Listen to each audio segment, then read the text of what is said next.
Maxi, sí, muy bien describías todo lo que viene sucediendo con esta causa. Comenzó en mayo cuando se dio conocimiento importantes de la historia argentina. Por ahora 96 vidas se ha llevado en la Argentina, particularmente 30 en la provincia de Santa Fe, 26 en la ciudad de Rosario.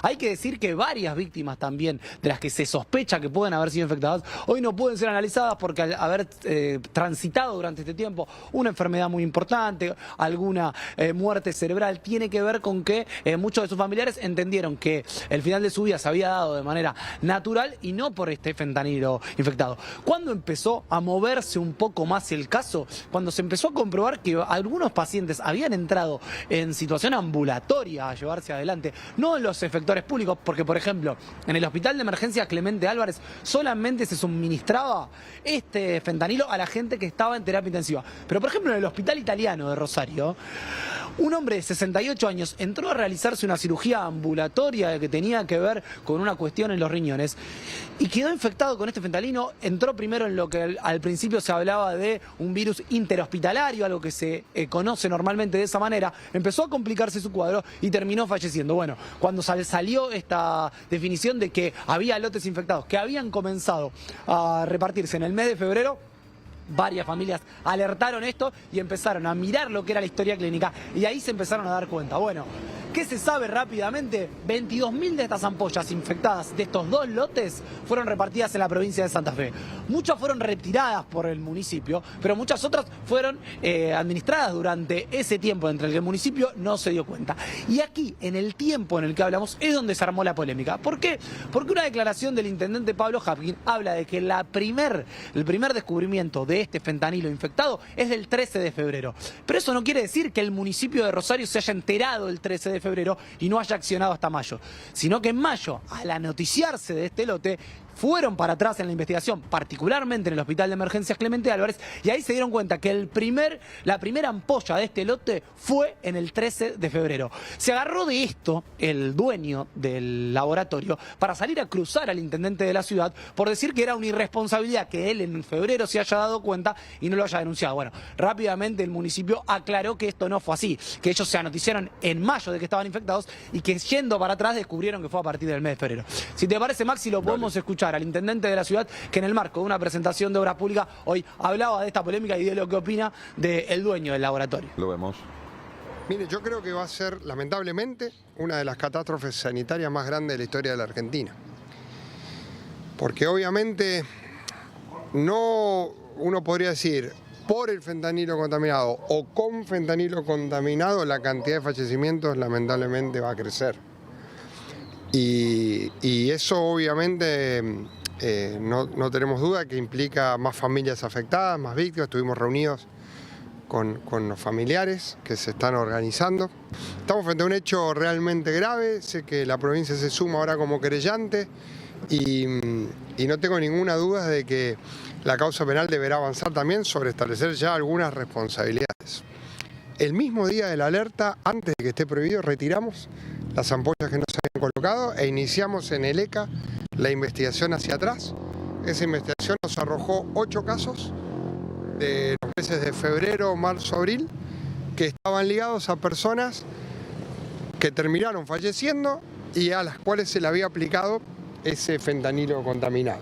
Si algo sabemos en la ciudad, que cuando uno enfrenta a grupos que tienen historiales oscuros, siempre ellos van a tratar de embarrar la cancha y nosotros también tenemos muy claro que siempre vamos a ir por más para que haya condena judicial. Pero más en este caso que, lamentablemente digo, va a ser probablemente una catástrofe sanitaria que no tenga otra dimensión. Estamos hablando de más muertos que el atentado a la AMIA, de más fallecimientos que la causa propóleo, cualquiera de las otras cuestiones que se puedan haber dado en este tipo de catástrofes en la Argentina. ¿Cuál es su opinión? En principio son lotes, por lo menos en nuestro caso, que los detectamos a partir del mes de febrero, del 13 de febrero, si no me equivoco mal.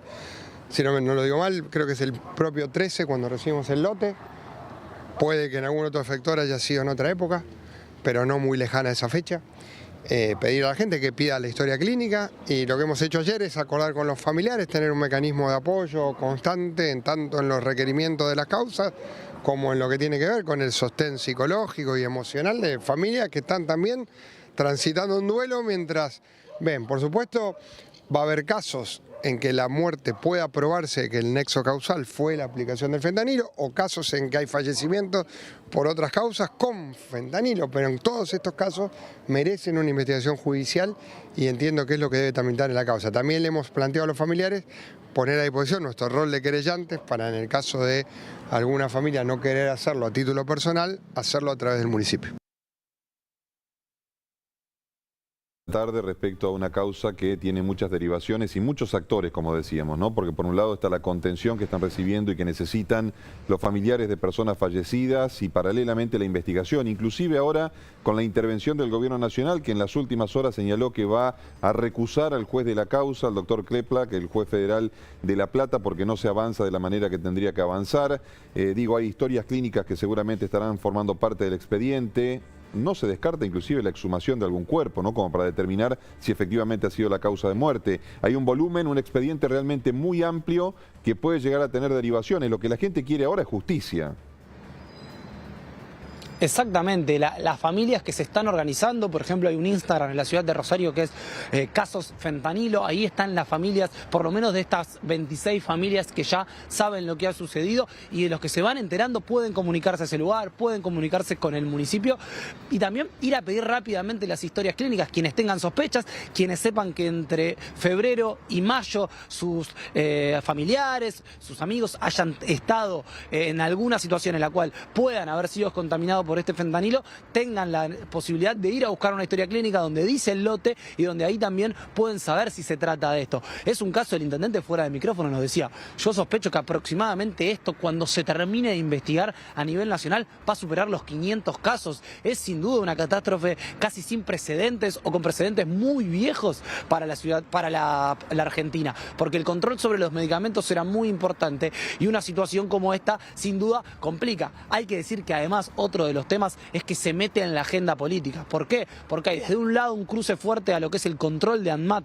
por parte del gobierno nacional, de lo que es la desregulación de esta agencia, pero también hay desde el otro lado una denuncia de los vínculos políticos que tenía el dueño empresario de este laboratorio con otro sector político. Entonces en estos cruces queda también la recusación del juez Kleplak, que no solamente tiene que ver con el no avance de la causa, sino donde también se desnuda un trasfondo político, porque hay que decir que el juez es el hermano del ministro de Salud de la provincia de Buenos Aires. La provincia de Buenos Aires, un gobierno muy enfrentado al gobierno nacional. Bueno, también se meten las discusiones políticas dentro de esto y los que quedan en el medio son los familiares que por lo menos antes de la justicia quieren saber qué pasó, por qué pasó y de allí poder avanzar en una causa judicial. Ramiro, muy completo, buen trabajo como siempre. Te dejo un abrazo, buenas noches. A disposición y abrazo grande para todos. Gracias.